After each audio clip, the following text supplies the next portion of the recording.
she said there was a study done across 58,000 hours within 11 companies. So they surveyed workplaces, and they said they came up with these stats where if you sit within 25 feet of a top performer, your performance increases by 15%. Solely by being in their presence. So let's say I show up to work and I don't change anything about myself. I work the exact same hours. I am not any smarter. I'm not better at public speaking. I'm not changing anything about my routine. I'm doing the exact same thing I've done every single day. The only difference is that tomorrow I have an amazing top performer who comes and starts at the company and they sit within 25 feet of me. My performance itself will increase by 15% without me changing anything. How? Isn't that literally insane? Is that like an energy thing? Like if you see a top performer, like you are going to try to like mimic that? I think I think it's kind of, yes. What is the it's an energy thing, but I think it's genuinely the idea of like a high tide raises all ships.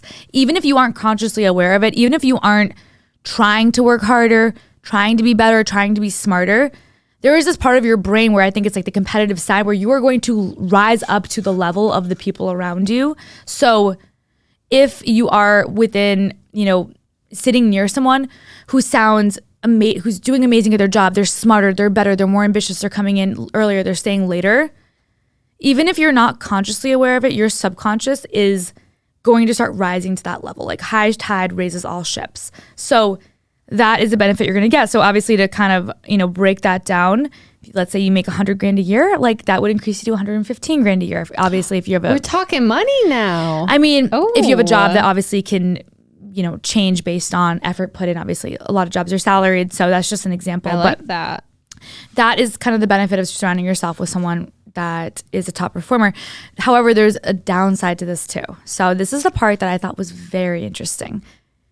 If you sit within 25 feet of a poor performer, your performance suffers by 30%. So double the gain that you have from sitting next to a top performer is what you will suffer if you sit next to a poor performer. What if you sit next to both? Well, then you go down by 15%. Only 15%. Well, I guess you go up by 15% here, go down by 30% there, then you net out at 15% negative. Shit. But essentially, if you same scenario, right? Like I'm doing everything the same. I'm showing up at the same time I always have been. My work is the exact same. I'm just as smart. I'm working just as hard. I'm doing all the regular stuff. But let's say, Chad starts on Tuesday and Chad, rolls into work late. He's leaving early. He doesn't care. He's not driven. He's FaceTiming his girlfriend during the work day, not really working that hard, whatever. Even if I didn't change anything, my standards are subconsciously going to lower and my performance is going to go down because of the little things. Let's say Chad's walking around, he sits down, he's small talking with you, he's going to the snack cabinet, he's hanging out. The vibes are going to change in your environment and your performance is going to end up suffering because of him, even if you didn't consciously try to do anything differently. That's very interesting. So I thought that was important. And I think the reason why it's so important to bring it up is because I think there's so many people out there who, including myself, where we're very, very focused ever since high school, ever since college on finding the right job. Mm-hmm. You want to go out there and you want to get the right major and you want to get the right job and you want to excel at your job and you want to get promotions and all this stuff. And I think that's very, very important. But I think that it is just as, if not even more important, the type of company that you work for, the team that you work for, the type of people you surround yourself with. Whenever I interview someone at my job, they always ask me, what's your favorite part? And without a doubt, every time it's always the people. It has to be. It's the people. And I do love my job. I love what I do, thankfully. But I wouldn't be as happy or as motivated as I am if I wasn't surrounded by people that were hardworking and that drove me and motivated me every single day. So I think people need to start taking a look at what type of company do I want to work for? What type of team do I want to have? What type of people do I want to surround myself with? Because that can matter almost as much as, or honestly more than the job that you physically have. The title. And it's it can be detrimental to your career. You could land your dream role or your dream title. But let's say you're working at a company full of people that aren't grinders and they're not motivated and they don't care. They're not ambitious. They're not trying to make the company better. They're just kind of showing up and going through the motions. You are literally hurting your career. You're hurting your opportunity for success. You're hurting yourself 10 years from now. You're hurting your future family. Versus if you go work for a company full of people that are smart, striving for the truth, they're coming in, they're working really, really hard, like whatever that means to you, whatever your career is, it's different. You are literally putting yourself in a position for more success, more financial gain, if that's what matters to you, you know, things like that. So it's extremely, extremely important, the type of people that you're surrounding yourself with. Wow, baddies. I'm not saying quit your job, but quit your job. If you just heard what Shannon said and you resonate with, you know, they say you are the average of the 5 people that you surround yourself with you spend the most time with. Yeah. If you take a look at the people in the room with you and you're like, they don't inspire me, they don't motivate me, I don't want to strive to either be like them or be better than them, then you're in the wrong room. I 100% agree with that. And if you're the smartest person in the room, you're also in the wrong room. Yeah, that's the thing. Everyone wants to be the smartest person in the room. No. But then it's like, you need to get into the next room.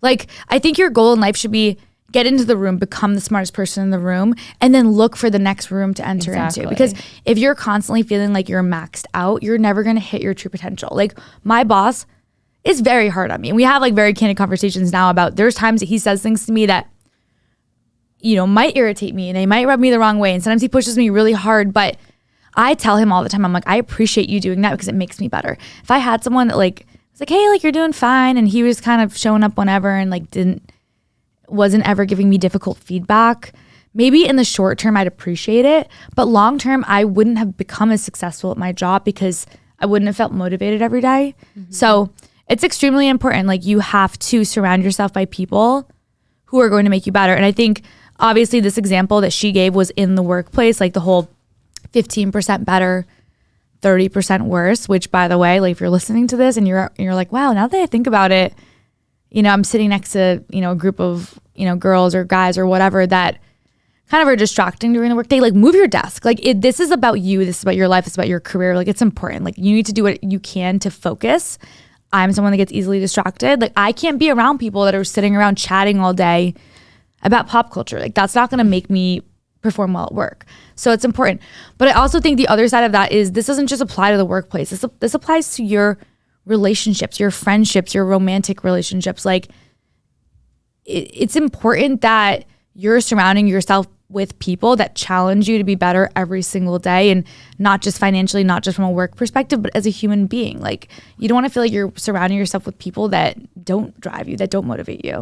Well, we've talked about on the pod before, like, there are times in life when you find yourself, you know, not having the same friend group that you once had. Like, maybe you don't stay in touch with the people that you grew up with. Maybe you don't, you know, you don't talk to everyone you used to be friends with in college. And sometimes it's for reasons that aren't like this, but sometimes it's just you're not in the same ballpark anymore. Like, you have different goals of what you want in life, and they don't align with what you want. And if your friends are, you know, constantly partying, and if they're still in their party stage, and, you know, you're trying to keep your head down, maybe go to a nice dinner, spend time with your family and your significant other, and see your friends when you can. If you're in different paths in life, it's harder to relate to them, and you see yourself drifting apart. And sometimes it's for the better. As much as it sucks to lose a friend, sometimes it's for the better. Right. And like, you can still have love for someone. You can still appreciate someone. You can still have someone in your life without spending every waking second with them. Like, it's not like college anymore. I feel like in college, you would spend so much time with your friends because all you had to do is go to class, do some papers here and there, maybe study for your final. Right. Like, it's not real life in college at all. Like, I wish I knew that when I was in it, because now I'm like, shit, I'm really in it. Shit. But back then, like, there was so much there wasn't as much pressure to have a real friend group that wants you to be the best version of yourself. Because I feel like back then, like, I don't know about you, but I had so many surface level friends. Yeah, 100%. And I think, like, we're not saying these words so that you go out there and you're like, oh, let me just cut off people out of my life who aren't as smart as me or don't have good jobs. But be careful, like, who you spend your time with. But what I am saying is that, like, it doesn't have to just be about, you know, financial success or, you know, how much money someone has, where they live, like what they do for work, like that those things, like, yes, they matter to an extent, but that's surface level too. It's about like someone's like character, the content of the conversations that you're having. Are you with people that push you to be better? And that doesn't matter. Like that could be someone who is in college still. It could be someone who doesn't have like a crazy, amazing job, but like that person can have an intellectual conversation with you. They can make you better. They can make you feel better. I always think back to this conversation from Gossip Girl.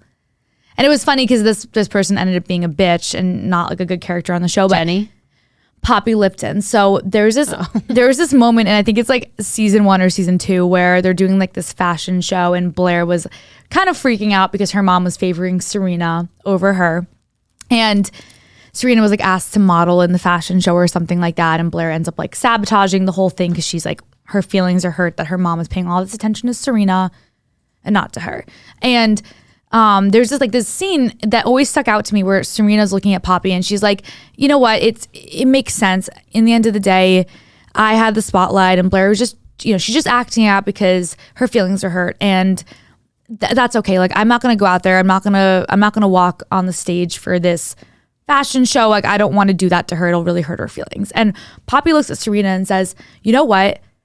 You need to reach a point where you don't have to dull your sparkle to make someone else feel better about themselves. Like, you can't be scared of you can't like dull your own sparkle. You can't like put something over your own light so that someone else feels less intimidated by you. Like, you need to go out there, you need to be yourself. And if that is a real friend, they're going to support you in that endeavor and they're going to make you feel good and confident and happy. And I don't know, it was obviously just a stupid like moment, but that always kind of stuck with me. And I remember when I watched that, one thing I always tried to promise myself was that no matter what type of friends I had, what their jobs were, where they were located, where they lived, what they did, none of that mattered. Am I with people who A, try to make me better, but B, truly want me to become successful? Because there are a lot of people that want to see you fail. So many people. Yep. And they don't care how you're doing. They don't care if something good just happened in your life. I want to surround myself with people who they celebrate my victories. If I have a moment where I'm out there sparkling and shining, I want friends that like they're not threatened by that. They're not intimidated because they're so comfortable with themselves that they're happy for me and they're cheering me on. I'm cheering them on. Like, those are like, that's motivating. That's uplifting. Nothing else really matters. And you want to be around people that like understand that you can have deeper level conversations with them where they want you to be your best. You want them to be their best. Like, that is when I feel the most alive when I'm with people, is when I'm surrounded by people who genuinely like, they're like, we all have goals. We all have things about ourselves that make us unique and special. And like, let's motivate each other to bring those things out. I think that's what matters the most. Absolutely. I agree. And those friendships are extremely hard to find. I feel like at this stage in our life, like, it's not easy to make friends. We know that. We've talked to dozens, if not hundreds of baddies that struggle to find meaningful friendships these days, because like you said, like, there are so many, and I say girls because primarily our audience are girls. A lot of girls out there are jealous of their friends, and you have to ask yourself, well, is that a friend? Yeah. If it is, it's not the friend that I want in my life. Yeah. And like you said, we should be uplifting each other, helping each other. Like, I feel like at this stage in our life, it's easy for friends to get put on the back burner. Obviously, it's important to make time for your friends, but having friends that understand that like you're trying to focus on yourself is important, and you shouldn't have people make you feel bad for doing that. 100%. Yeah. And you can focus on yourself and be a good friend. You can focus on yourself and be a good partner, a good family member. And I think like one thing I'm trying to work on for myself right now is trying to believe that, you know what, I am a good person. I am a good friend. I am a good family member. I am a good partner. I am all of these things, because if I truly start to believe that about myself, then I'll start to act that way. Like, your actions will start to mimic your beliefs and your thoughts. Like, your beliefs and your thoughts is where everything starts. So if you can just focus on believing, hey, like, I am loving, I am kind, you're going to start taking actions that reflect that. And that's just going to make you better. And people that don't get on board, like, you don't have time for them. Right. Mm-hmm. So I think it's super important. I remember like you and I had I think it was like we got drinks like 2 years ago with this girl who I hadn't talked to in a while, and she randomly asked to get drinks, and it was great. And do you remember the conversation we had with her? No, but I remember where we were. So basically, she was talking about, she had this like big group of girlfriends, and they were always inseparable, like attached at the hip. They lived together. They were roommates for years. Like, they were, some of these girls like I knew in college. Some of them went to a different college, whatever.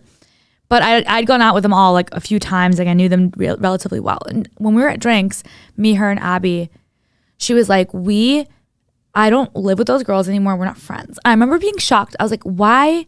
How could that be the case? You would have never like, guessed. You guys were attached to the hip. Like, you did everything together. How could you not be friends? And keep in mind, this is during the pandemic. So I'll never forget what she said. She was like, I started hanging out with these girls when I first graduated college. And we would go out and have the best time. And we'd go out partying and go to clubs and go to the Cape in the summer and do all this fun stuff. Talk to boys, like whatever. She's like, and then all of a sudden the pandemic happened. And we were in isolation.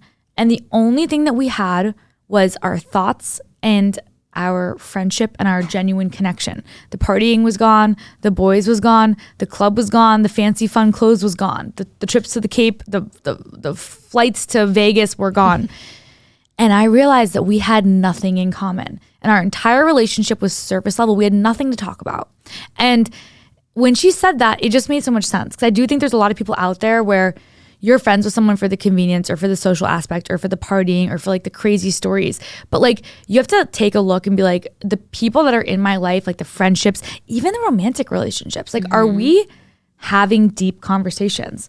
Are we getting to like the heart? Like, you and I were at dinner on Friday, and like you and I sit there and like, people probably are like, well, what the hell are they talking about? Like, we're talking like some deep level shit where I'm like, can I ever like be the person that I'm meant to be because of this is how, like, we're like putting it out on the table.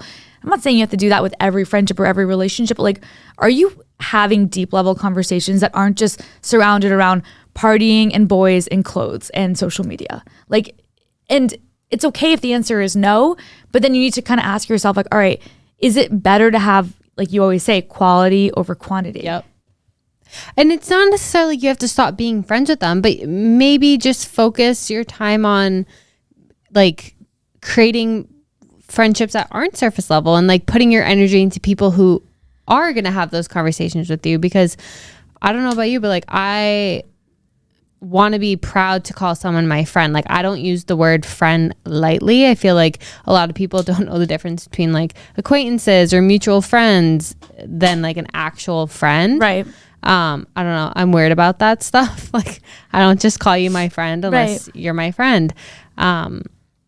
But I want to be proud. Like, I want to show off my friends. I want to be like, she's doing this, and that. And yeah. And I think that's something you're so good at. Like, you're so, like, I think one thing that initially drew me to you, and like, you're still this way, is you celebrate my success like it's your success. Like, we try to celebrate each other's successes as our own. Like, you celebrate, you know, your boyfriend, your friend, like, you truly like own it as like, hey, this is a part of like who I am, which I just think is so amazing. Hey, I don't hide in your parking lot with balloons for no one. Exactly. Like, you're that girl. Like, you do that. And I think that's important. And I'm not saying, again, not every relationship, not every friendship has to be the best one. Not every relationship has to be the best one. But I think it's just that we're not just talking about friends and like, again, the group chats and the fun stuff. Like, we're talking about your life. Yeah. How important is your life? How important is it that you become the person that you were meant to be? How important is it that you are the best version of yourself? And I'm telling you that if you're looking around and you're in a room full of people who don't give a shit about anything and they have no inhibitions and they don't really have the desire to, you know, look for, you know, a job, and they're just laying around all day and they're not motivated and they're not really happy for you when they see things going well, I'm telling you that it is negatively impacting you. Even if you're not aware of it, even if you're like, well, I feel like I'm doing pretty well. Well, is it because you're comparing yourself to them? Yeah. Like, go out there, find people that challenge you every single day. Like, not my relationships are not all perfect. My sister, she looks at me sometimes and some of the shit she says is so direct that I'm like, wow, my feelings are slightly hurt. But you know what? She challenges me and she's right. And it makes me better. Constructive criticism. It's important. You can't be around an echo chamber of people that are just like, oh, that's great. Yes, like, man. Be around yes, man. No, be around people that challenge you. Be around people that have different like opinions than you. Be around people that have different political views than you. Oh my God, that's a huge tough one. Like literally challenge yourself, and I promise you, it is going to like red pill yourself. It might be unpleasant, it might hurt in the moment, but it's going to make you better. They say it's a hard pill to swallow for a reason, because it freaking is. And I know at the beginning of this, I was like, yep, blue pill all the way. Like, give me that sucker. I'll swallow the whole bottle. Depends on the day. Well, now I'm motivated to be a red piller, because we all get some days of blue pill. Like maybe on like a Sunday afternoon, I need a little blue pill. I need a little like that's true R&R. I need to chill. You don't have to be gung ho red pill. Every day. Yeah. I think consistency is key. What is it? 80-20, 80% red, 20% blue. There we go. A little purple pill. Purple drink.